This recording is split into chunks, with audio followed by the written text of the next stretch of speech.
I had always been fascinated with dance. In high school, I was so afraid to try something new because of my friends and my peers.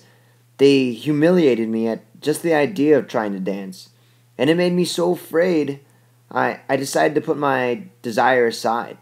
I just remember being so depressed and lonely because I had no outlet to channel my life in.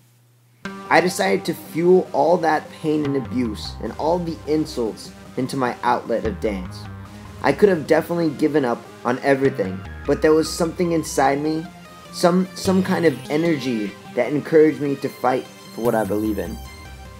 I started dancing every day, and at first I was terrible, but it didn't matter because it made me happy. I danced anytime I felt down on myself, and after 2 years of doing this, not only did I outgrow my fear of bullying, I had a high level of self-confidence, and I was actually getting pretty good. Filled with passion from my past and drive for a better future, I found myself at a real audition to be a professional dancer in front of the world's most famous and respected artists. I knew it was a long shot for me to actually land the tour, and the odds were definitely not in my favor. However, when it came to the audition, I danced like I never danced before. Looking back, I can't remember much about my audition, except for memories and thoughts that were running through my brain as I was dancing. While I danced, I thought of every time someone told me I was a loser. Every time someone poked fun and laughed at me. I thought about all the insults and thought of how none of them really matter. What matters is the people that supported me through everything. I danced for freedom, for self-expression. I danced for them. I danced for me.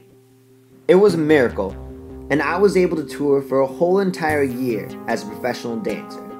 I felt like I had a personal story to share, to help inspire other victims of abuse to stand up for themselves and to build self-confidence. I consider myself a lucky individual, not because I was now a professional dancer, but because I was able to outgrow the bullying. I started motivational speaking to schools as volunteer work during my senior year. And it was during these interactions with students and teachers across the nation when I learned of how many kids never make it past the bullying. I learned of how many kids not only give up their hobbies and interests because of bullying, but how many give up their lives. You can help in eliminating prejudice. All you have to do is help victims of bullying see the beauty in life, and it can be as easy as sharing a smile.